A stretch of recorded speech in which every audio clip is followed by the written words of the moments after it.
Direita, parte conservadora, prioriza os direitos individuais, acham que o individual é mais importante que o coletivo. A direita defende que o poder do Estado seja limitado. Defende o liberalismo econômico e político.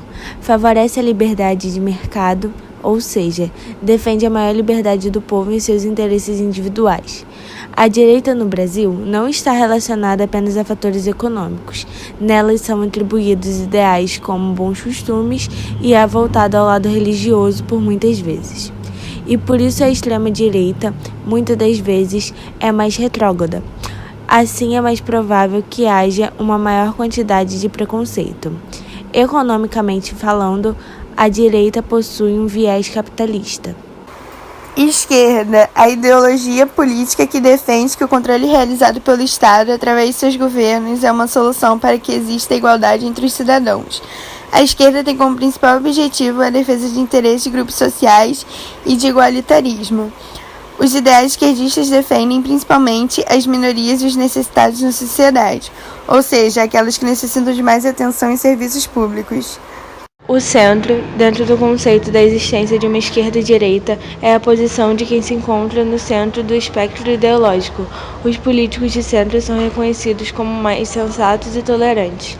Um partido de centro não é nem capitalista ao extremo nem socialista, mas ele acha necessário defender o capitalismo sem deixar de se preocupar com o lado social.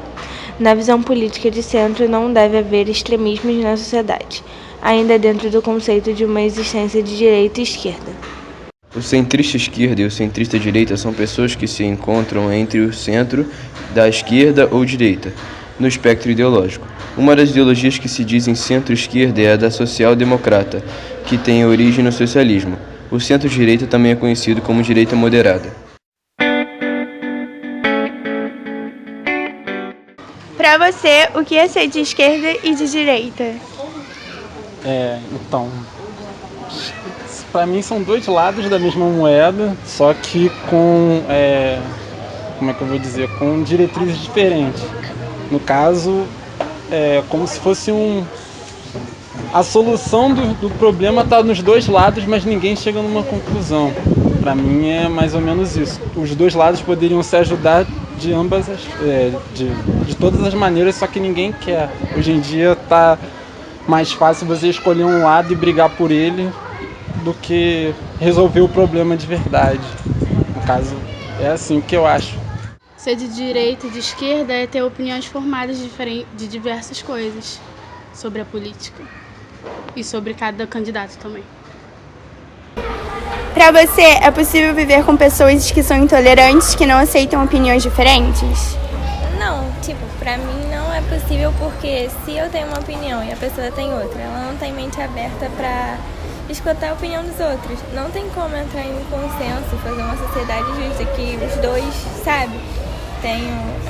não sei explicar, tenham vontades. Tem que ser uma coisa justa pros dois, que os dois pensem, mesmo que sejam diferentes, entre em consenso.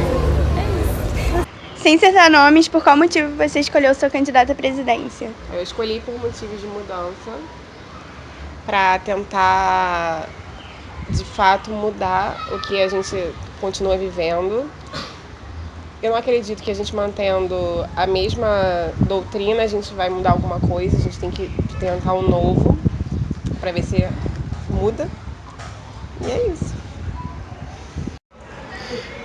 Até onde a sua opinião pessoal pode interferir na política? Depende da escolha que eu fizer. Só isso que eu tenho a dizer. Das minhas escolhas, sempre procurando pensar no bem e no povo. Entendi. A internet é uma grande influenciadora à opinião política atualmente. Até que ponto ela pode influenciar alguém?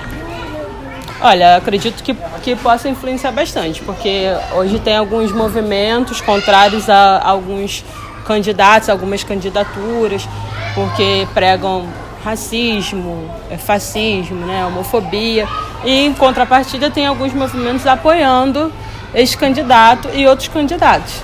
Nesse sentido, acredito que tanto a internet quanto o posicionamento da pessoa na escola, nas ruas, em qualquer lugar, junto à sua família, vai ter interferência, sim, da maneira de pensar.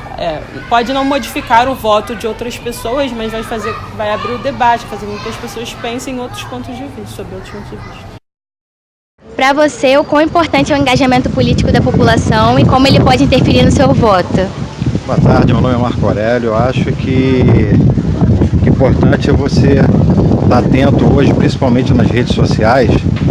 Tem muita fake news e a geração mais nova, jovem, eu acho que tem que procurar conhecer mais os candidatos, pesquisar a fundo, né? Não importa que seja um político mais velho, que já está há muito tempo, já como deputado, como vereador ou como governador, não importa. O que importa hoje, para mim, é você realmente buscar novas gerações, jovens, que têm comprometimento, né, junto com a população e de que forma isso pode interferir, justamente em cima disso, de você ver uma fake news, de você escutar, ver um comentário e você não pesquisar. Isso pode influenciar a você a votar errado. Então, eu acho que você tem que pesquisar, você tem que perguntar e você tem que compartilhar e votar consciente. Valeu? Com a modernidade e os tempos da internet, a circulação de notícias tornou-se algo mais fácil e rápido. Porém, nem todas as notícias que circulam na internet são de cunho verdadeiro. O nome que se dá a notícias falsas é fake news. Com as eleições chegando, há pessoas divulgando fake news a fim de prejudicar candidatos à presidência da República, causando um impacto grande nas campanhas políticas. É necessária a conscientização para que as notícias falsas não se espalhem cada vez mais. Para isso, é preciso que se identifique as notícias falsas. Há alguns meios para isso, como considerar a fonte, a verificação do autor, a data, entre outros aspectos. O cidadão brasileiro está cada vez mais participativo na política, com o objetivo de influenciar suas decisões governamentais.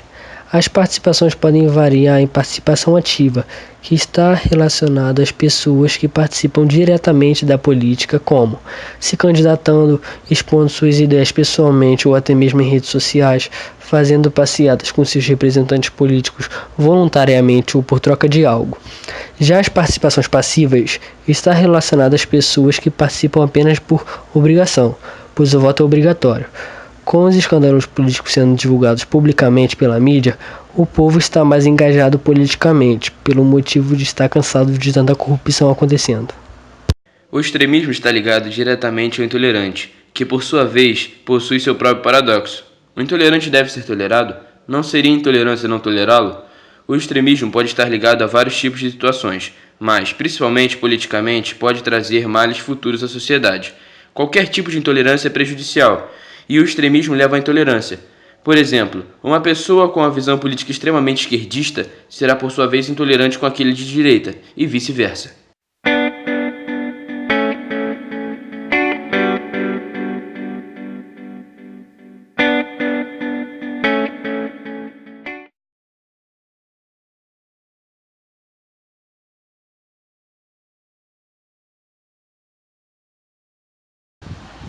A eleição, na verdade, da forma como ela é posta, ela tem elementos de contradição e desigualdade. Essa é que eu tenho a falar. Eu faço campanha com muito pouco recurso, muito simples.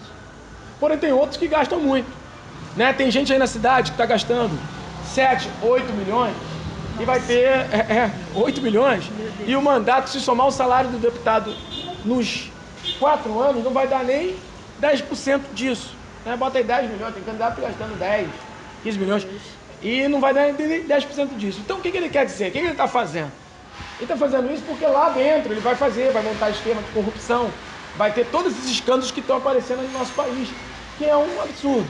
Então para nós, né, você fez a pergunta se a democracia é um fato, eu acho que a democracia brasileira ela tem que ser modificada, né? A gente tem que ter mais participação popular. Por exemplo, eu acho fundamental a gente ter conselhos populares, ter assembleias e audiências públicas para que a população possa participar e se construir, né? Construir ideias, projetos de lei. Por exemplo, eu acho fundamental, uma coisa que eu vou defender quando chegar na LERJ, que é que se tenha um expediente, dentro do grande expediente, do pequeno expediente, que é uma coisa que existe lá na LERJ, né? Que fala as grandes pautas e as votações, que tenha um momento para que os sindicatos, para que as associações de classe a nível estadual possam falar, ou seja, criar uma tribuna livre, né, para melhorar, para mudar essa democracia que na verdade é a democracia dos ricos, né?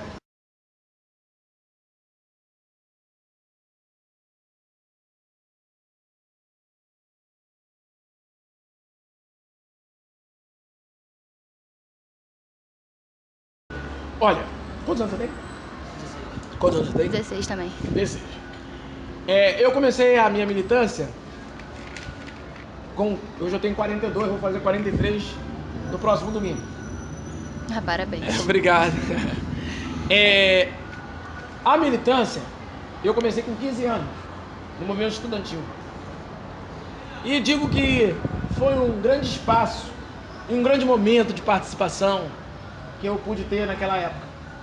Cresci, aprendi muita coisa, depois fui para a faculdade, depois fui para o movimento estudantil universitário, depois participei do movimento sindical, depois virei candidato, como sou agora, construo a Rede Emancipa, que é uma rede de educação popular, onde oferece cursos pré-vestibular popular para jovens, inclusive você estuda lá com a gente. Uhum.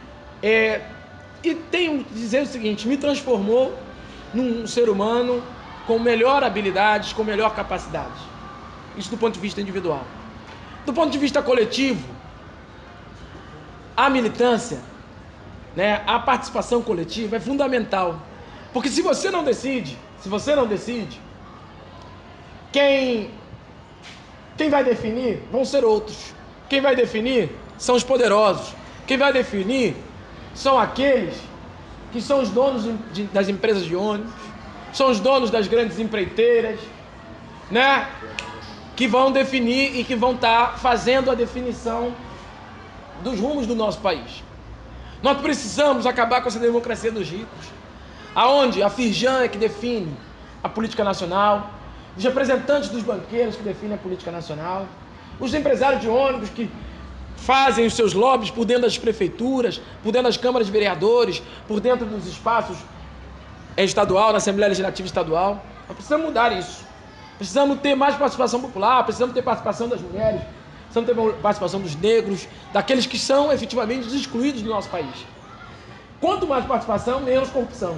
Porque a população mais ativa aumenta a fiscalização.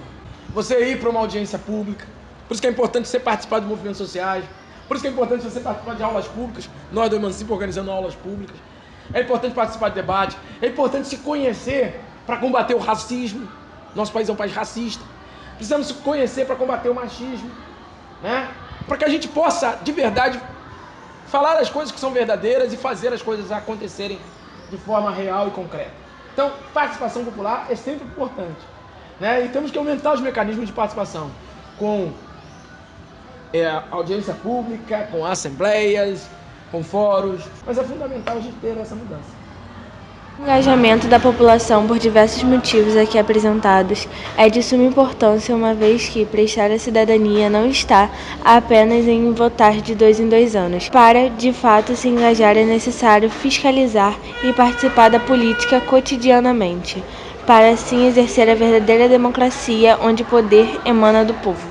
Os extremismos devem sim ser combatidos, mesmo que isso caiba um paradoxo, pois o intolerante não deve ser tolerado. Só que, historicamente falando, qualquer extremismo, tanto de direita quanto de esquerda, trouxe grandes problemas para a humanidade. Por isso, qualquer ligação a extremos deve ser identificada e combatida, evitando possíveis problemas causados por divergências ideológicas.